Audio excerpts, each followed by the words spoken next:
जय बाबा बर्फानी, भूखे को अन्न प्यासे को पानी। दोस्तों, अगर आप भी इस बार अमरनाथ यात्रा करने का प्लान कर रहे हो, खासकर 5 जुलाई से 15 जुलाई के बीच में, तो आज के इस वीडियो को देखना बिना स्किप, क्योंकि भाई आज के इस वीडियो में जितनी भी अपडेट है, मौसम कैसा है, भीड़ कैसी है, अगर आपका रजिस्ट्रेशन नहीं हुआ यानी कि अगर आपका पंजीकरण नहीं हुआ अभी तक की, तो क्या आप यात्रा कर सकते हो। अगर आप यात्रा करोगे तो आपका तत्काल पंजीकरण कहाँ पर होगा और कितना टाइम लगेगा, सारी अपडेट मैं आपको बता दूंगा आज की छोटी सी वीडियो में। तो आइए वीडियो को स्टार्ट करते बिना आपका टाइम वेस्ट किए। तो सबसे पहले बात करते हैं भीड़ की। तो दोस्तों, अभी मेरा जो दोस्त है वो अभी अमरनाथ में ही है इस टाइम पर, और अमरनाथ यात्रा में जो लंगर होता है उसमें से एक लंगर हमारी कमेटी कराती है, तो हमारे सारे के सारे लोग वहीं पर हैं। तो अभी मैंने बात की थी तो मेरे को पता चला है कि वहां पर भीड़ तो अच्छी खासी है, पर जाहिर सी बात है कि अमरनाथ यात्रा में जितने लोग को अलाउ होता है ना उतने लोग ही जाते हैं। हालांकि भीड़ जो है वो जम्मू में है, यानी कि बहुत सारे लोग ऐसे हैं जो कि जाते हैं जम्मू में डायरेक्टली अपना वहां पर तत्काल पंजीकरण कराते हैं। तो ऐसे लोग वहां पर बहुत ज्यादा इस बार है। तो हाँ, भीड़ तो है, पर जत्थे जितने पर डे जाने होते उतने ही जाते हैं, क्योंकि वहां पर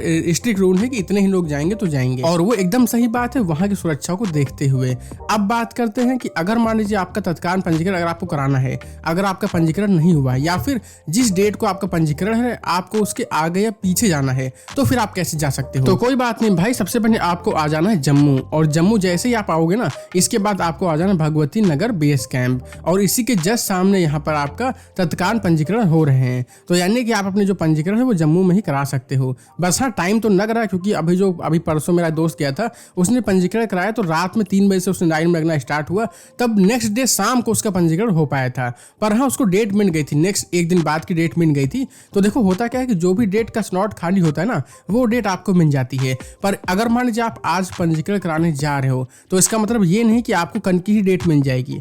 अगर कल के स्लॉट फुल होंगे तो आपको शायद परसों की डेट मिलेगी, या फिर उसके अगर कल और परसों दोनों के स्लॉट फुल होंगे ना तो आपको नेक्स्ट डे की डेट मिलेगी।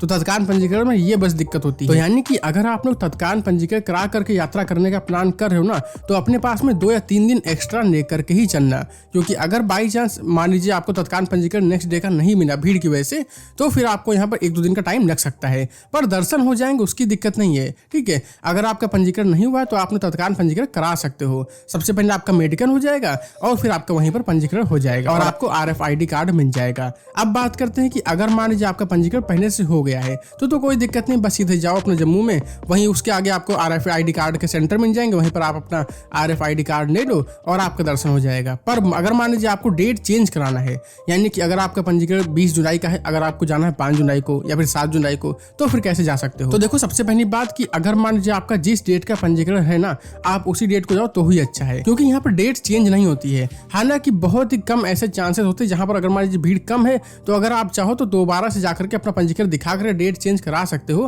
पर यार वो देखो तब होता है जब भीड़ कम होती है। अभी स्टार्टिंग में तो भीड़ काफी ज्यादा है, तो फिर उसके होने के चांसेस थोड़े से कम है। इसीलिए आपका जिस डेट का पंजीकरण है ना, आप उसी डेट को जाओ तो ही बेस्ट है। इसके बाद जैसे आप जम्मू जाओगे तो वहां पर जो पोस्ट पेड सिम है वो आप लोग वहीं पर खरीद लेना, जो कि आपको 200-300 रुपए में इजीली मिल जाएंगे। अब बात करते हैं दोस्तों मौसम की। तो देखो भाई, मौसम अभी तक की तो एकदम बढ़िया है, थोड़ी मोड़ी बारिश तो होती ही रहती है। जाहिर सी बात है, पहाड़ों में आप जब भी जा रहे हो तो थोड़ी सी बहुत बारिश तो हो सकती है ना, पर ज्यादा बारिश अभी भी नहीं हुई है। लेकिन हाँ, अगर मान लीजिए आप लोग अमरनाथ यात्रा करने जा रहे हो तो भाई गर्म कपड़े तो लेकर के जाने ही जाने हैं, क्योंकि रात में तो यहाँ पर ठंड काफी ज्यादा होती है। और कान में लगाने वाली टोपी वगैरह भी लेकर के जाना, जो खासकर जो मंकी कैप होती है अगर वो है तो बहुत ही बढ़िया है। अम्ब्रेला रेनकोट भी लेकर के जाना, और सबसे इंपॉर्टेंट बात कि जो आपके शूज है ना वो ट्रैकिंग शूज होने चाहिए, या फिर जो नीचे नोक होती है ना वो वाले शूज होने चाहिए, क्योंकि जो नॉर्मल शूज होते हैं वो बहुत ही फिसलते वहां पर अगर बारिश हो गई तो इसीलिए भाई जो नॉर्मल शूज है वो पहन के मत जाना, वरना बहुत सारे लोग मैंने देखे हैं कि भाई फिसल के गिरते हैं, फिर से उठ जाते हैं, पर गिर जाते हैं यार बार बार।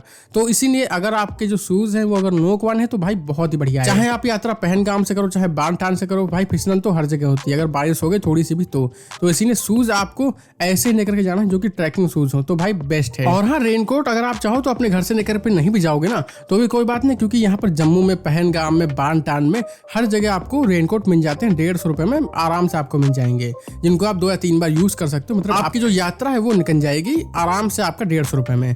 तो अगर मान लीजिए आपको रेनकोट बाई नहीं करना घर से तो भाई कोई बात नहीं, यहाँ पर आकर के बाई कर सकते हो, कोई दिक्कत नहीं है। और बहुत सारे लोग पूछते हैं कि जम्मू से जब हम पहलगाम जाते हैं तो बस का किराया कितना पड़ता है। तो देखो भाई, 2 टाइप की बस चलती है, गवर्नमेंट और प्राइवेट। तो इसका जो किराया होता है वो लगभग 600 रुपए से 800 रुपए के बीच में होता है पर पर्सन।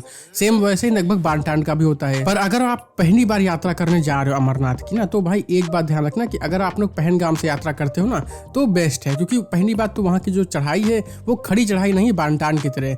और दूसरी बात, पहलगाम के साइड से जो व्यूज है ना वो भाई माइंड ब्लोइंग है।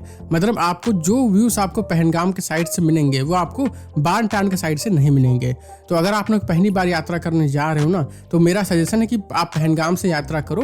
हालांकि उतरने के टाइम पर आप बांटान से आ सकते हो, और ज्यादातर लोग ऐसा ही करते हैं, मतलब जाते हैं पहलगाम के साइड से, क्योंकि उस साइड जो चढ़ाई वो सीधे खड़ी चढ़ाई नहीं बांटान की तरह। पर जब वापस आते हैं तो बांटान से आते हैं, क्योंकि बांटान की चढ़ाई खड़ी चढ़ाई थोड़ी सी है तो उतरने में उतना ही आसानी होती है। तो आते हैं बांटान के साइड से, जाते हैं पहलगाम के साइड से। और हाँ, बहुत सारे लोग पूछते हैं कि भाई अगर हम अमरनाथ यात्रा करने जा रहे हो तो भाई खर्चा कितना आएगा। तो भाई खर्चा अगर आपको जम्मू तक की आने तक जो भी आपका जहां से भी आप आ रहे हो ना वहां तक की ट्रेन का टिकट मान लो, इसके बाद आपके पास अगर जेब में 2 या 3 हज़ार रुपए हैं तो बस भाई बहुत है। क्योंकि यहाँ पर जो मेन खर्चा आता है ना वो बस आने जाने यानी किराए का 1200 से 1500 रुपए और स्टे करने का 1200 से 1500 रुपए, बस वही खर्चा आता है। बाकी यहाँ पर खाने पे तो आपका 1 रुपये खर्च नहीं होने वाला, क्योंकि यहाँ पर लंगर तो भाई हर जगह चलते ही रहते हैं। मतलब जैसे आप जम्मू उतरे वहीं से लंगर शुरू हो जाते हैं, तो मतलब खाने पर तो आपको पैसा खर्च करना नहीं है। इसके बाद जैसे ही जब तक आप वापस आ जाओगे जम्मू तक की, वहां तक की लंगर चलते ही रहते भाई। तो मतलब खाने पर आपका पैसा खर्च नहीं होगा।